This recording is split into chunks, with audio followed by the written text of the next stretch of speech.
Let's transition into, with the loss of Kalen DeBoer, Washington had to go out and they had to find a new man to take over the program on such short notice. Jedd Fisch from Arizona is the new man at the helm. What do you make of this hire, Shoob? Grade this hire for me. How do you think it impacts the future of the Washington program post Kalen DeBoer? As it goes without saying, losing Kalen DeBoer, I don't think anybody you hire outside of DeBoer, like there's nobody you could get that could replace Kalen DeBoer. There was a handful of coaches when this job came open that I said, if they get this guy, that's about like as good as you can do in supplementing Kalen DeBoer and not dropping off a whole lot. One of those guys I thought was Jedd Fisch. And what do you know? They went out and they got freaking Jedd Fisch from Arizona, their former Pac-12 mates.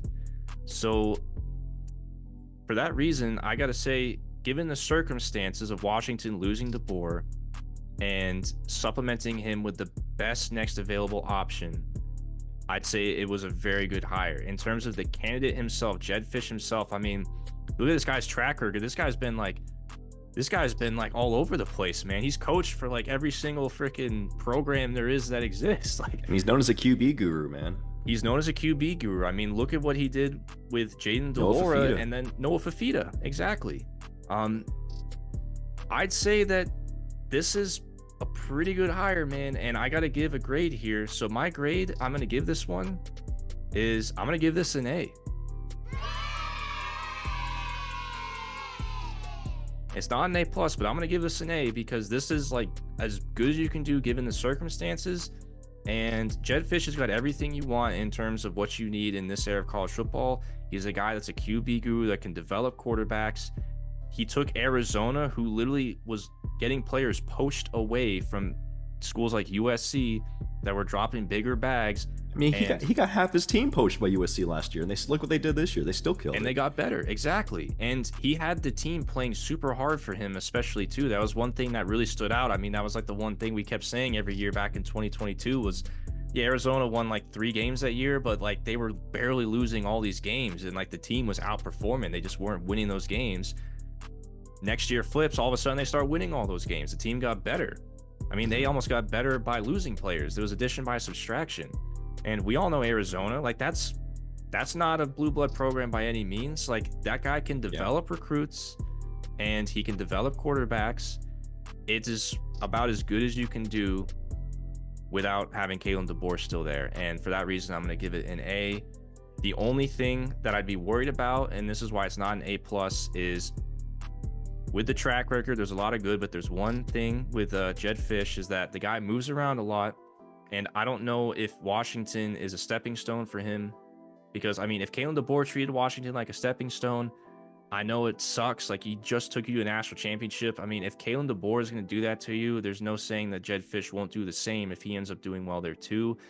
Jedd Fisch is a Florida alum. Florida is a job that might come open in the next year or two. Like you don't know if he might leave for that job given 2 years at Washington. Let me just say this, Shoob. Is that really a bad problem to have if you're a Washington fan? Because no, it's not. If he is using Washington as a stepping stone and he is successful in using it as a stepping stone towards a job that he may want, like maybe Florida, maybe he does want to coach as alum, that would imply that he had 2 really good years at Washington, or at least 1 really good year at Washington in the year prior. So I think if you're a Washington Husky fan, you would at least take that. It's better than falling, flat on your face after losing DeBoer. And with that being said, let's grade this hire. So a lot of things that when we grade this hire, Shoob, we consider a lot of, I think you and I are both good about this. We consider all the circumstances, how good of a coach they are, their pedigree, what do they bring to the table, who else could that program have realistically gotten had they not got that candidate.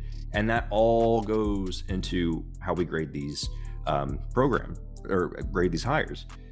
But there's one little thing that you didn't bring up, Shoob, and that's the only reason I'm not going to give this hire an A, because I agree with you on everything you said. I think Jedd Fisch is a good hire. I think he is probably the best guy that Washington could have got given the circumstances, but he was unable to get Fafita and Trattoria McMillan from the portal. I thought it was for sure going to happen that he was going to get Noah Fifita and Shatoria McMillan from Arizona in the transfer portal, which would have put Washington right back on the map. That would have put them right back on my radar for being another amazing team next year. But the fact that he was not able to secure those guys is why I'm going to give it a B+. Because I think he has more developing to do now. Guys like that are studs. They don't grow on trees. And so he could have went from immediate success at Washington, or immediate high level success, I should say, with those guys, but now he's got to kind of build up a little bit more for sure. Because Noah Fifita, I mean, freshman quarterbacks who are that good don't grow on trees. We don't see freshman quarterbacks who play that well very often. Shatoria McMillan is an absolute stud. And then, you know, Arizona's had other plethora of receivers too, but some of them leaving for the NFL. So that's the only reason I give this a B+. I think it's a very solid hire by Washington. I don't think they could have made a better hire. But if you got Fifita and you got Shatoria McMillan, I'd be all over this with you, Shoob. I would be tempted to push it to an A+ if they were able to get those two guys. But that is like a big swing for me, man, especially post no Rome Odunze, no Michael Penix. I mean, Washington's losing a lot of key building blocks of that national championship team. So it would have been really, really valuable for them to supplement those with two great players. I mean, to be fair, he did convince Will Rogers to stay put, because Will Rogers entered the portal. He got him to come back, and I know he's not Noah Fifita, but that was at least something. And hey, listen, that is something. That's a passing QB right there. I'll give you a point, and then I'm going to knock you a point here real quick. One, I think you're right. You made a good point about me knocking Fisch for potentially leaving Washington in another few years because he bounces around everywhere and he has a track record of that. You're right. I shouldn't be knocking him for having success at Washington. Like, you hire coaches to have success, and if you have coaches leaving your program for better jobs, it means that they're doing a good job, and that means that you're making good hires. So I agree with you there. On the flip side, I don't know if I don't like the logic of dunking on him for not being able to pick up a couple players. Now I know quarterback's a big deal, but I think it's a little harsh to knock him for not bringing in a couple players from a school where he was previously at. I think of prestige. The job is so much bigger than that, you know? I think of prestige in this. So one, you're known as a QB guru, but you were unable to convince your QB to come with you. You supposedly have this relationship with your players where they'll like run through a brick wall for you, but you couldn't get your star wide receiver to come with you to a program that I think if you would poll anyone outside the state of Arizona and Washington, everyone would say, who has a pulse in what goes on in college football, that Washington is a superior program and a much better job. I think it's so logically to me, it seems that should have been a no-brainer. That should have been very, very easy. We know Washington has resources. It's why they were able to get Jabbar Muhammad before eventually losing him to Oregon. I mean, Washington has the resources to bring some guys in. So I just got to say, that to me is a little bit of a failure on my part. And I only bring that up because of what you mentioned about him being a player's coach and his players being really like motivated by him and all those things. But if the relationship was strong enough, I think he would have been able to bring those guys from what many would see as an inferior program. Touche. Fair point. I'll give you that. Well, I will give you that there, man. I didn't really think about that aspect of it. Jedd Fisch was like, rah, guys playing for me, yada, yada, like build a program. But then you dip for Washington. You might dip Washington for another school in a couple of years based on your track record.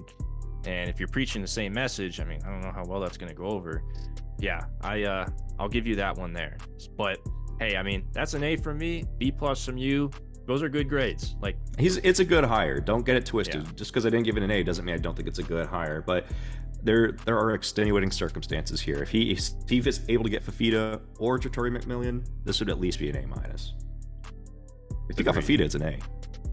Absolutely. Yeah, that was something that, especially me, I put a 30-1 ticket on Noah Fifita to win the Heisman. And that was before Jedd Fisch left. And I was like, all right, well, if he goes to Washington, then my price is going to bump up a little bit. So I'll take that.